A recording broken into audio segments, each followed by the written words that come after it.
جو تکلیف ہے نا موت کی، بعض لوگوں کو شاید یہ اندازہ نہیں ہے کہ فلاں اچانک دنیا سے چلا گیا، ابھی تو بیٹھا تھا آنکھیں بند ہو گئیں۔ ہمیں نہیں پتا کہ موت کی تکلیف کیا ہے۔ روایتوں میں یہ مضبوط ملتا ہے کہ موت اس سے زیادہ سخت ہے کہ بندے پر اس کو کینچیوں سے کاٹا جائے۔ موت کا جو درد ہے، وہ جو سختی ہے، وہ اس سے زیادہ سخت ہے کہ اسے ہانڈیوں میں ابالا جائے۔ موت کی سختی بڑی خطرناک ہے۔ نصیب والے ہوتے ہیں کہ جن کی موت آسانی سے آ جائے، روح جو ہے وہ آسانی سے قبض کر لی جائے۔ نزا کا جو وقت ہے نا، سکرات کا جو عالم ہے، ہم اللہ سے دعا کرتے ہیں محبوب پاک علیہ الصلوۃ والسلام کے جلووں میں عافیت والی ہمیں موت نصیب فرمائے۔ حدیث پاک میں ہے جسے موت کی یاد خوف زدہ کرتی ہے، قبر اس کے لیے جنت کا باغ بن جائے گی۔ ہاں، اکیلے میں بھی یاد کر کے آنسو بہایا کرو، موت کو یاد کیا کرو، کیونکہ یہ جو خوف ہے نا، یہ قبر کے عذاب سے بچا لے گا، یہ قبر کے خوف سے بچا لے گا۔ جو ادھر بے خوف ہے، کہیں ایسا نہ ہو قبر میں خوف زدہ ہو جائے، قبر میں عذاب میں گرفتار ہو جائے۔ بارگاہ رسالت میں عرض کی گئی، یا رسول اللہ صلی اللہ علیہ وسلم، کیا کسی کو شہداء کے ساتھ بھی اٹھایا جائے گا؟ کیسا سوال ہے، شہید کا کیا مرتبہ ہے؟ آقا نے فرمایا ہاں، اس کو جو دن رات میں 20 مرتبہ موت کو یاد کرتا ہو۔ یہ ترغیب ہے، ایسے نہیں دعوت اسلامی والے موت کی بات کرتے، تو حدیثوں میں ہے، جو دن میں 20 بار موت کو یاد کرے، فرمایا اس کو شہیدوں کے ساتھ اٹھایا جائے۔ حضرت انس بن مالک رضی اللہ عنہ سے روایت ہے، سرکار دو عالم صلی اللہ علیہ وسلم نے فرمایا موت کو کثرت سے یاد کیا کرو، کیونکہ وہ گناہوں کو زائل کرتی ہے اور دنیا سے بے رغبتی پیدا کرتی ہے۔ حضرت سفیان ثوری فرماتے ہیں، ہمیں ایک بزرگ نے یہ بات بتائی کہ حضور انور صلی اللہ علیہ وسلم نے ایک شخص کو وصیت کی کہ تم موت کو کثرت سے یاد کیا کرو، وہ تمہیں دوسرے غموں سے آزاد کر دے گی، اور غموں سے بچنا ہے نا تو موت کو یاد کیا کرو۔ حضرت دقاق رحمت اللہ تعالی فرماتے ہیں، جو موت کو کثرت سے یاد کرتا ہے 3 باتوں کے ذریعے اسے عزت دی جاتی ہے، رسپیکٹ پاتا ہے۔ غور سے سنو، فرمایا اسے توبہ کی جلد توفیق ملتی ہے۔ موت یاد ہوگی تو بندہ توبہ کرے گا نا، کہ یار مر جاؤں گا، توبہ کر لوں۔ دوسرا، اسے قناعت کی دولت مل جاتی ہے، تھوڑے پیسوں میں بھی خوش رہتا ہے، زیادہ حل میں مزید نہیں ہوتا کہ یار مرنا ہے اب اور کیا کروں گا، ورنہ یہ بھی آ جائے وہ بھی آ جائے، اس کا بھی چھین لوں، اس کا بھی لوٹ لوں۔ وہ قناعت کی توفیق مل جاتی ہے کیونکہ موت یاد ہوتی ہے۔ تیسری بات فرمائی، عبادت میں چستی نصیب ہوتی ہے۔ فرض پڑھ کر بھاگنے کا جی چاہ رہا ہے، یار آج سنتیں نہیں پڑھتا، یار موت آنے والی ہے، سنتیں پڑھ لے گا، چلو یار اب تو چلوں، یار مرنا ہے، نفل اور پڑھ لوں، مغرب ہے تو اوابین پڑھ لوں۔ تو یہ جو موت یاد ہوگی نا تو عبادت میں چستی نصیب ہوگی۔ تسبیح نکالے گا تو رکھنے کو جی نہیں چاہے گا، ایک اور پڑھ لیتا ہوں یار، ابھی کبھی بھی مر سکتا ہوں، یہ قبر میں کام آئے گا، قبر میں نور بن جائے گا۔ تو توبہ آسان، عبادت آسان اگر بندہ موت یاد رکھے۔ اور فرمایا کہ جو موت کو بھلا دیتا ہے وہ اپوزٹ اس کے 3 باتوں میں گرفتار کر دیا جاتا ہے۔ توبہ میں تاخیر کرتا ہے، یار بعد میں کر لوں گا، ابھی تو جوانی ہے، ابھی تو شادی بھی نہیں ہوئی ہے، ابھی کیا توبہ کروں، مزے کر لوں پھر اللہ اللہ کروں گا۔ کیا جوان مرتے نہیں؟ شادی سے پہلے مرتے ہوئے نہیں دیکھا اپنے لوگوں کو؟ کبھی بھی جا سکتے ہیں۔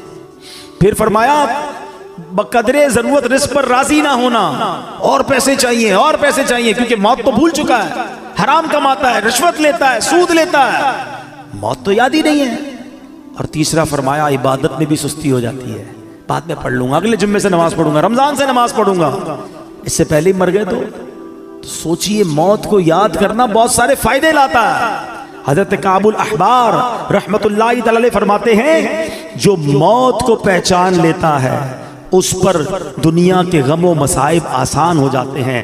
اے میرے پیارے اسلامی بھائیوں، امام حسن بصری رحمت اللہ تعالی نے فرماتے ہیں، نبی پاک نے صحابہ کرام سے پوچھا، کیا تم سب جنت میں داخل ہونا چاہتے ہو؟ یہی سوال میں آپ سے کر لوں، سارے کہیں گے نا کہ ہم جنت میں جانا چاہتے ہیں۔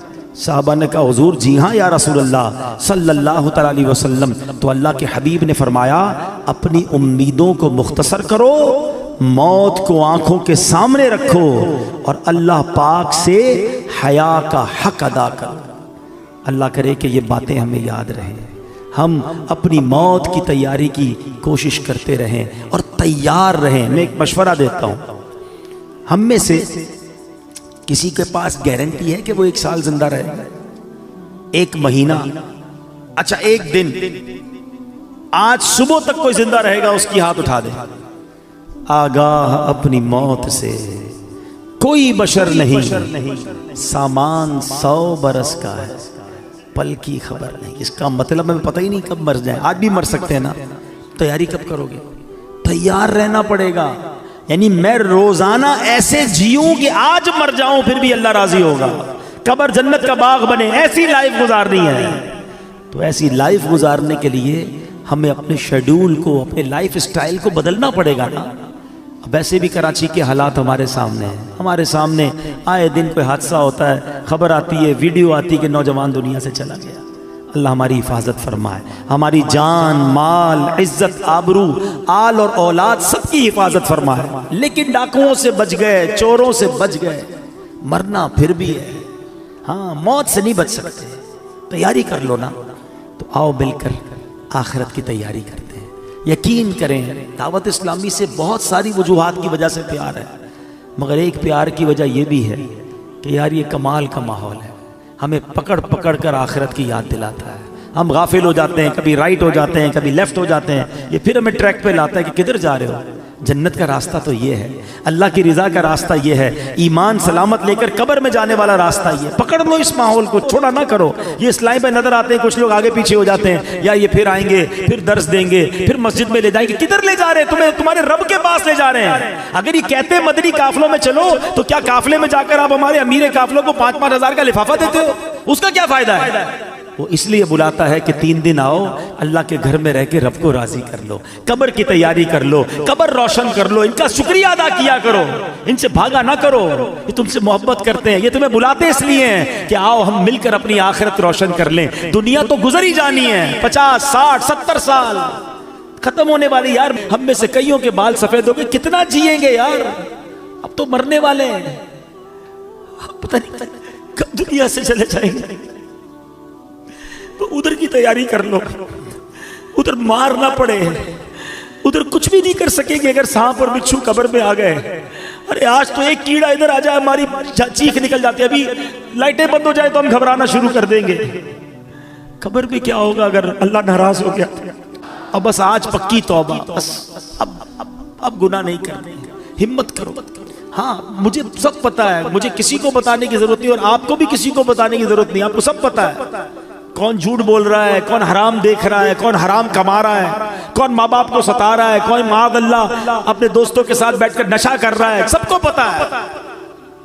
ہمیں نہ بھی پتا ہو نا تو اللہ کو تو پتا ہے نا، کسی کو نہ بھی بتاؤ رب تو دیکھ رہا ہے نا۔